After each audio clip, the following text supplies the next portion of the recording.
Значи во преубаво, прекрасно расположение сме сега моментално пред почетокот на надпреварот Вондеркидс со Кичево, а како да не бидеме во такво убаво расположение кога се среќаваме со нашиот близок човек, еден од најблиските од Кичево, тоа е Игор Николаевски. Добар ден и добро ни дојде во Прилеп, ми се чини второроден град би требало да биде.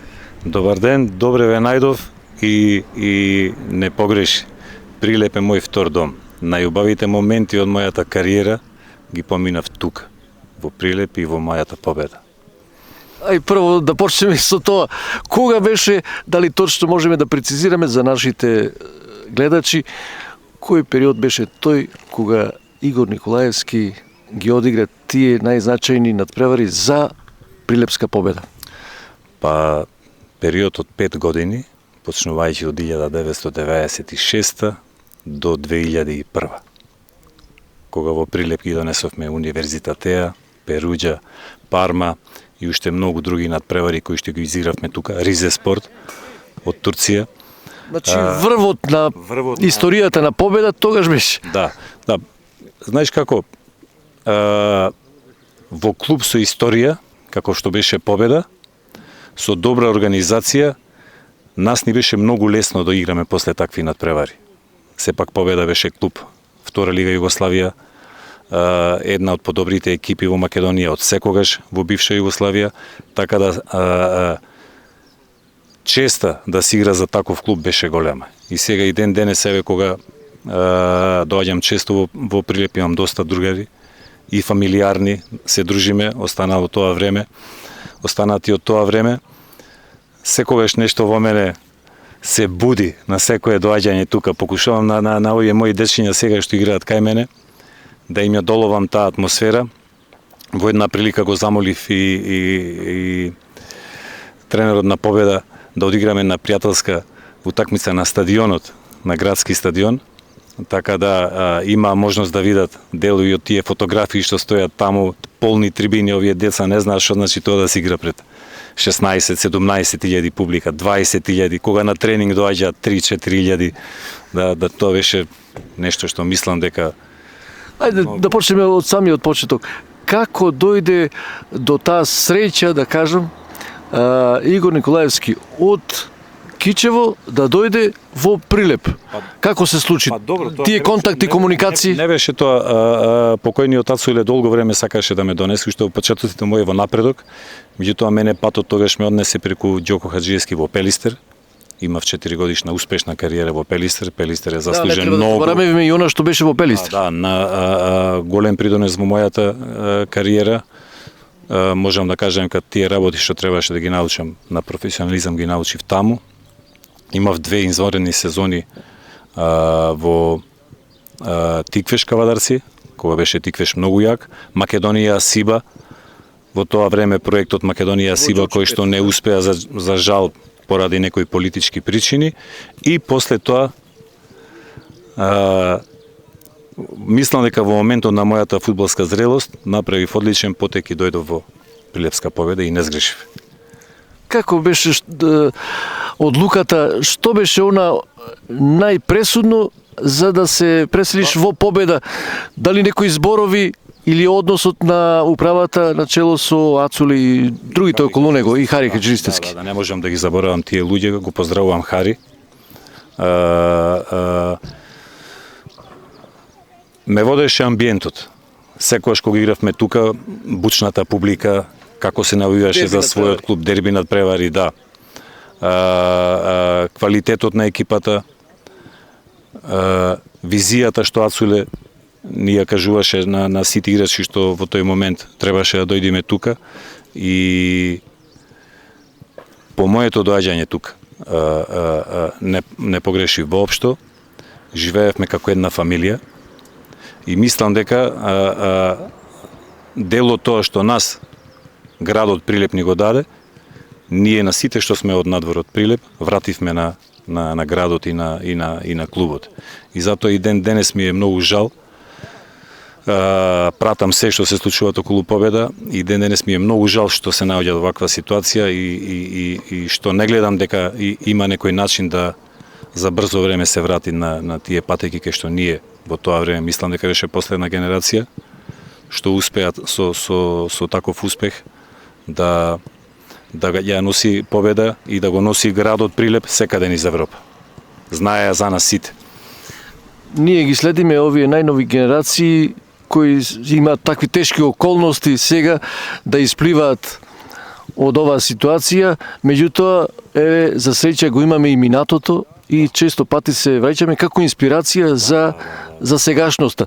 Сега во минатото кои надпревари би ги издвоиле, например со Перужа, оној надпревар кога немаше не место за седење, туку немаше ни место за стоење на стадионот. Да, надпреварот со Перуѓа е фантастично нешто. Прв надпревар од таков калибар во Прилеп, со таков квалитетен противник. Знаеме како поминавме во Италија со пеналот досуден без никаков фаул. Имавме тука неколку прилики. Надпреварот со Ризе Спорт 2-0, надпреварот со Мидтјиланд. Тука Данска 2-0 добив црвен картон 85-та минута, втор жолт. А Мидтјиланд знаеме до кои височини европски достигна. Да, така е. Парма во Скопје празник. Парма во Скопје празник. Романија универзитет, тоа беше фантастичен надпревар кога покојниот Никол Шездравески го реши надпреварот 1-0, тука таму игравме 1-1 првиот надпревар. Последните моменти. А универзитетот да се победи, да се елиминира, тоа е како Црвена звезда, Партизан во Југославија или Динамо Загреб или Хајдук. Една од најголемите екипи во Романија. Мислам дека успехот наш беше, ние се почитувавме многу. Немаше разлика кој од каде, дали од Прилеп, Тони Номовски, Манта Стојковски, Никол Шездравески, Баше Георгиевски и дали ние од надвор сите, навистина и денеска еве сме во одлични односи. Така да тоа е она што спортот го прави да е нешто најдобро. Затоа и тој фудбал, поготово ние што го сакаме и што го играме, привлекува толку многу гледачи на стадионот. И се надевам дека со ваша помош, цел град, дека наша помош со некои квалитетни дечиња што ќе излезат од нашиве екипи, да направиме таа победа пак да се врати таму каде што е местото. Сега за она што сега се случува, ајде да се префрлиме, имате убава фудбалска школа или фудбалски клуб кој се вика Кичево. Името е на градот. Како се случи? Кога се случи формирањето и што досега е постигнато? 2012 година одлучив да формирам свој клуб поради тоа што знаете како е кај нас. Мора да си политички активен во некоја си групација за да можеш нешто да направиш со постоечките клубови. Јас не сакав така.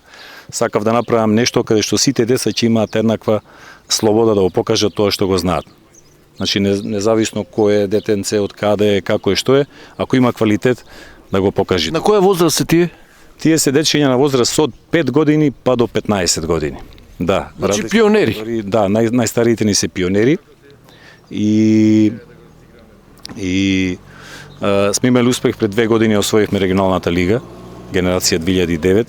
Ова пелагониска што се вика? Ова истата сега кај што денес ја прославува Вундеркидс, им честитам на титулата. Најдобри беа оваа сезона. И кога веќе ме прашуваш за клубот, ако примети бојата на клубот, децата какви дресови носат? Сега амблемот? Не, бојата на дресовите каква е? Мислам дека нешто на црвено беше сега. Црвено-бела, инспирирано од боите на победа. Значи, и амблемот мислам дека е таков. Слично е, црвено-бела амблема, меѓутоа сакав да го носи клубот, мојот клуб, името на градот. Значи да представуваме градот во што е можда најдобро светло, а боите се црвено-бели. Значи има некоја символика поврзана. Да, поврзаноста е голема. Да. И на денешниот надпревар завршува лигава, како што рековте, ова пелагониска лига. И колку пати се сретнавте со екипиве, каков беше системот и кој е впечатокот? Системот е играш дома, играш надвор, по еден надпревар. Системот двокружен систем, Добар е, дечките играат, имаме тука дечиња ние во нашата генерација од 12-та и 13-та генерација, играме во Лига 11-та и 12-та родени дечиња генерации, така да Помали имате со повозрастни? Да, со повозрастни може да играат, да. Така да добар начин да дечките стекнуваат искуство и нормално јас на секој дете што е од нашиот клуб во моментите кога ќе го достигне врвот во нашиот тим, мора да му се најде некој клубче каде што ќе може да напредува и да си ја гради својата кариера. Кога ќе се сетите на вашето детство и овие дечиња сега, која е сличноста, која е разликата? Разлика има огромна. Ние почнувавме со тренинзи од 13 години, тие почнуваат од 5 години. Така да разлика. Предноста е кај нив? Предноста е кај нив. Шансата е кај нив. Шансата е кај нив. Па знаеш како тие се од 7 години играат до 14 години ќе има 200 утакмици изиграни. Така да тој што има квалитет, тој што има талент, ќе му биде многу полесно да излези и сега и системот е подобар, се пратат утакмиците многу повеќе за разлика од порано. Многу лесно децата доаѓаат до изрази преку овие социјални мрежи. Сигурно нема дете што не го гледаше вчерашното дерби Барселона со Реал. Да. Кога ние слушавме пренос радио на Прва лига Југословенска, тие ги гледаат или во вестник, или во вестник, тие тоа го гледаат секојдневно по 100 пати. И сега за вашава школа, ајде да завршиме некако, бидејќи треба да одите со децава да се подготвите. Што планирате со школава? Дали имате сигурно комуникација со Прилеп и на тој план? Да, продолжуваме имаме доста соработка со многу клубови од Македонија, прволигашки, кои што ги пратат нашите фудбалерчиња. Во зависност од тоа како ќе биде системот на такмичење во наредните години, можда и ќе формираме екипа која што ќе се такмичи во трета лига. Така да оставаме времето да... Трета сениорска? Да, трета сениорска лига. Да, така да ќе видиме како ќе се одвиваат работите. За сега го работиме тоа на добар можен начин и ќе оставиме да видиме времето што ќе ни донеси за година-две. А продолжуваме со работа со овие млади категории, нормално од сега од летово стартуваме генерација 2020, значи тоа се 5-6 годишни дечиња. Така да најмалите, да. И одиме до најстарите 2012. И дали да ве очекуваме за брзо повторно да ни дојдете овдека во Прилеп? Доаѓаме, само што секоја шанса е користите. Секоја шанса е користена, да. Секој викенд слободен со фамилијата. Доаѓаме, како што реков, имам многу пријатели. И така да не мора да има спортски настан. Не мора да има спортски настан. Не. Ова ми е сега спортски настан и мора да си одам после тоа. Значи ова не ми е доаѓање во Прилеп. Ова ми е обврска. А иначе другото, да. Ви благодарам и ви пожелувам се најдобро и во животот и во спортот. Многу и фала што се грижиш да се чува името на победа, се трудиш во своите рамки, во своите граници да направиш нешто за да се раздвижат тие работи како што треба, се надеваме сите на подобро. Надежта никогаш не е губена. Да. Па ако нема надеж, зошто би живееле? Така да. И во врска со победа. Да, во врска со победа. Така е. Фала ти многу за честа што ми ја. Ајде, пријатно и се најдобро. Фала многу, поздрав.